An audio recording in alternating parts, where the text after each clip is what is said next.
નમસ્કાર. લોકસત્તા જનસત્તામાં આપનું હાર્દિક સ્વાગત છે. આજે આપણી સાથે ચર્ચા કરવા માટે આવ્યા છે શેર માર્કેટના એક્સપર્ટ ભાવિનભાઈ શાહ.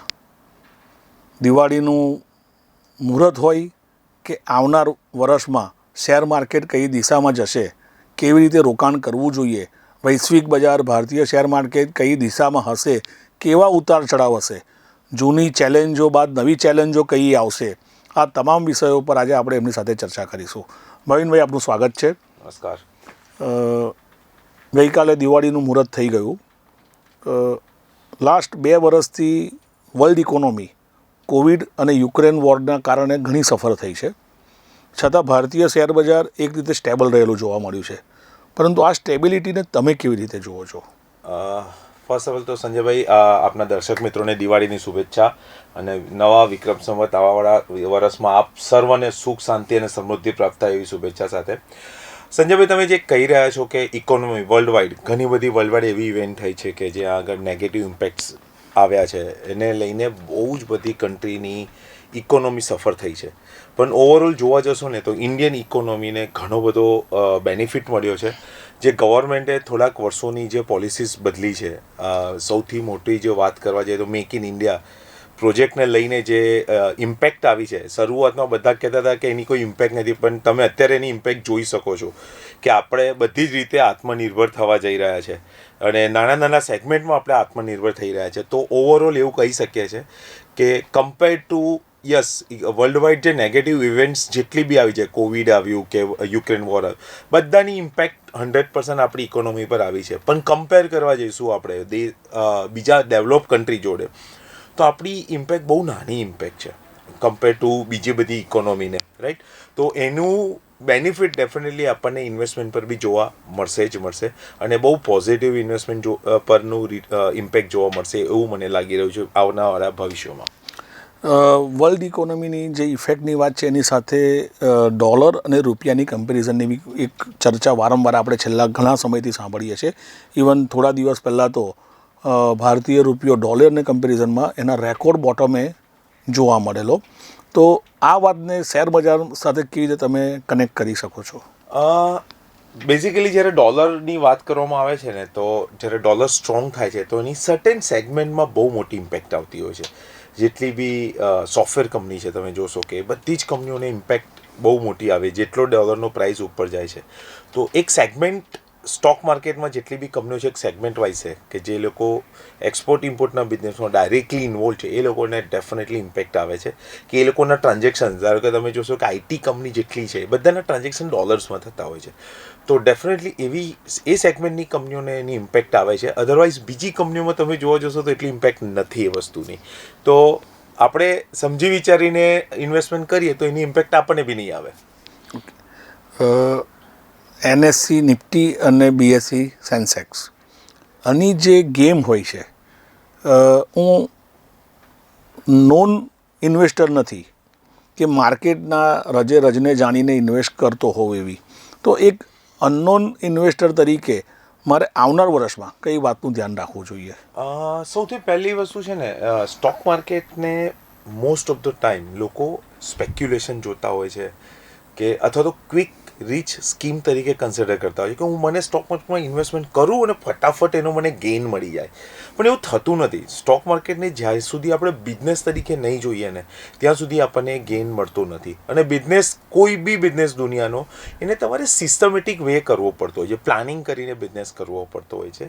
તો આવનાર ભવિષ્યમાં ડેફિનેટલી દરેક જણને એક મારું સજેશન રહેશે કે થોડીક ઇમ્પેક્ટ થોડુંક શીખી લે અને એક systematic way, rule base investment કરે. રૂલ્સ એ despite of any market situation એ રૂલ્સ એપ્લાય કરતા થઈ જાય તો ડેફિનેટલી એમને ગેઇન મળી શકે છે માર્કેટમાં. અને દરેક જણે, મારું માનવું છે કે દરેક જણે સ્ટોક માર્કેટમાં ઇન્વેસ્ટમેન્ટ કરવું જ જોઈએ, પણ ડેફિનેટલી શીખીને કરવું જોઈએ, સિસ્ટમેટિક વે કરવું જોઈએ. ઘણા બધા એવા તમે ઇન્વેસ્ટરને જોશો કે જે લોકોએ પોતાની સિસ્ટમ જોડે 1 વર્ષ નહીં, 20 વર્ષ, 30 વર્ષ સુધી પોતાની સિસ્ટમ જોડે એટેચ રહીને એને કન્ટિન્યુઅસ ઇન્વેસ્ટમેન્ટ કર્યું છે, તો એમને ડેફિનેટલી ગેઇન મળ્યો છે. અને સ્ટોક માર્કેટ ઇન્વેસ્ટમેન્ટમાં છે ને, એક સૌથી મોટી જેની કદાચ તમે કહીએ ને કે ઇમ્પોર્ટન્ટ બિઝનેસ તરીકે આપણે જોતા હોઈએ, તો બીજા કોઈ બી બિઝનેસમાં તમે જોવા જશો ને તો તમારી જોડે પ્રોડક્ટ છે, રાઈટ.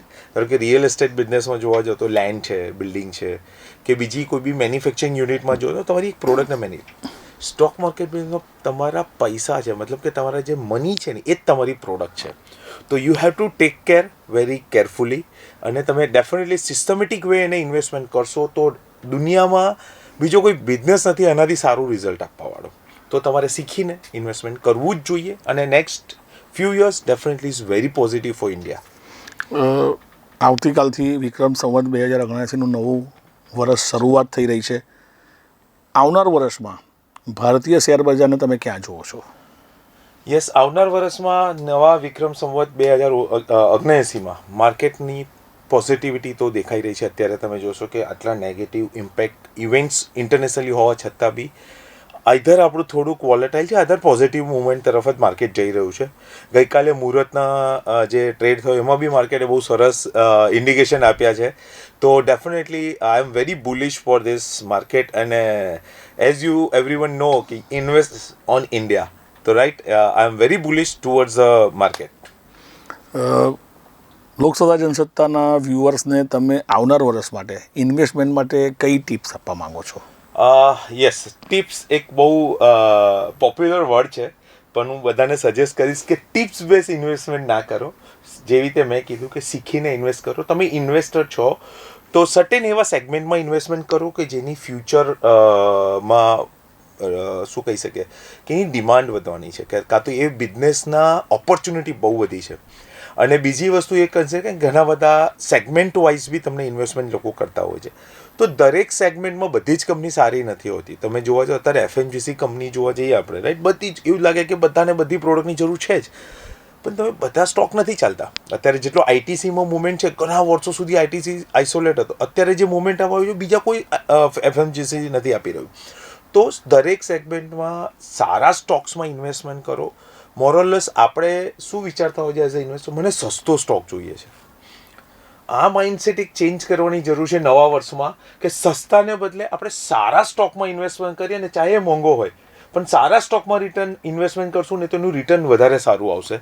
તો મારું સજેશન છે દરેક જણને એક સારા ફ્યુચર સેગમેન્ટ કહી શકીએ આપણે, કે જે સ્ટોક્સ ફ્યુચર્સમાં એ બિઝનેસની ઓપોર્ચ્યુનિટી વધારે છે.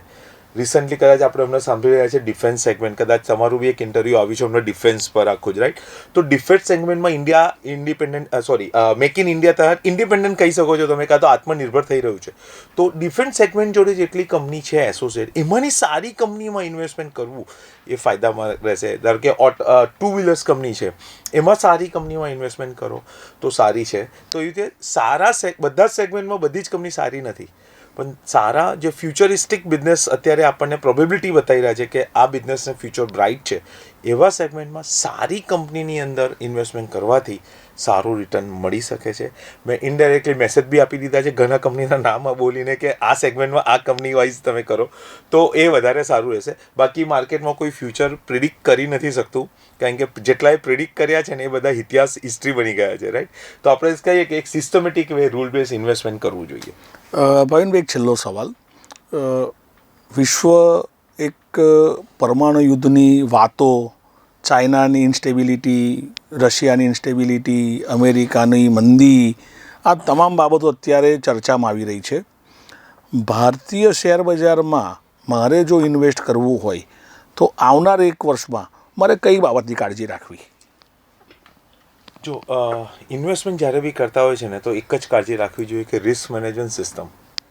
મેં અગેન હમણાં જ કીધું કે આપણે પ્રિડિક્ટ કોઈ વસ્તુને નથી કરી શકતા, રાઈટ. કદાચ આપણે એવું કહીએ છીએ કે આ સ્ટેટમેન્ટમાં કરો, પણ કાલે ઇન્ટરનેશનલ લેવલ પર એટલા ખરાબ ન્યૂઝ આવે તો કઈ બી વસ્તુ કોલેપ્સ થઈ શકે છે.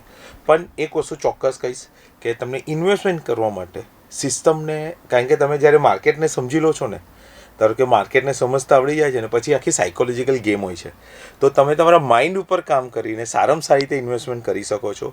અને આવાવાળા ફ્યુચરમાં સારા સ્ટોક્સમાં ઇન્વેસ્ટમેન્ટ કરવાથી સસ્તા નહીં, ફરી કહું છું, આ મારું બહુ જ સ્ટ્રોંગલી મારા આ વર્ડ રિપીટેડ કરતો હોઉં છું કે જેટલા બી ઇન્વેસ્ટરને તમે કદાચ જનરલ લાઈફમાં બી આપણે જ્યારે ડિસ્કસ કરતા હોય છે ને, કયો સ્ટોક સારો લાગે છે, બરાબર. તમે કહેશો ના ના આ તો બહુ મોંઘો છે, પણ જ્યારે સસ્તો સ્ટોક કહેવામાં આવશે ને તો કે હા આ સ્ટોક સારો છે. એટલે મોસ્ટ ઓફ ધ લોકો જેટલા બી ઇન્વેસ્ટર છે એમના માઇન્ડમાં એવું છે કે સસ્તો સ્ટોક જ સારો કહેવાય. પણ એ તમારી થોટ પ્રોસેસ છે, માર્કેટની નહીં. માર્કેટ શું કહે છે, જે સારો છે ને હંમેશા મોંઘો જ મળશે તમને. તો સારા સ્ટોકમાં ઇન્વેસ્ટ કરો, માર્કેટની ડેફિનેશનથી, તમારી નહીં. તો એ ઇન્વેસ્ટમેન્ટ કરો તો એ તમને ડેફિનેટલી બહુ જ સારું રિટર્ન આપી શકે છે. અને અગેન સ્ટોક માર્કેટ બહુ બધા માટે મેં ફરી કહું છું બિઝનેસ છે. તો આપણે એને માઇન્ડથી બિઝનેસ કરવાનો છે. તો માઇન્ડ મેનેજમેન્ટ કરી, રિસ્ક મેનેજમેન્ટ કરી અને મેથેમેટિકલી સિસ્ટમેટિક વે આપણે ઇન્વેસ્ટ કરશું તો ડેફિનેટલી બહુ જ સારું રિટર્ન ગેઇન થઈ શકે છે માર્કેટમાં. બહુ જ સરસ વાત કરી ભાવિનભાઈએ. આભાર ભાવિનભાઈ આપનો. દર્શકો, આપણે એક ખાસ વાત સમજવા જેવી છે કે ભાવિનભાઈએ જે એમની વાતમાં 3 મુદ્દા બહુ સરસ રીતે આવરી લીધા. એક તો ટિપ્સ ઉપર કોઈ દિવસ રિલાય નહીં રહેતા, શેર બજારને સિસ્ટમથી સમજીને ઇન્વેસ્ટમેન્ટ તરીકે, એક બિઝનેસ તરીકે લેજો. અને આવનાર વર્ષો ભારતના છે, અલગ અલગ સેગમેન્ટના છે, અને ખાસ કરીને ડિફેન્સ સેગમેન્ટની જે ભાવિનભાઈએ વાત કરી, 2 વ્હીલર એટલે કે ટ્રાન્સપોર્ટ સેગમેન્ટની જે વાત કરી, આ બધી બાબતોનું ધ્યાન રાખીને જો ઇન્વેસ્ટમેન્ટ કરવામાં આવે તો ચોક્કસ ફાયદાકારક રહેશે એવું ભાવિનભાઈ શાહનું માનવું છે. આપ સૌ બધી ભાવિનભાઈનો આભાર વ્યક્ત કરું છું.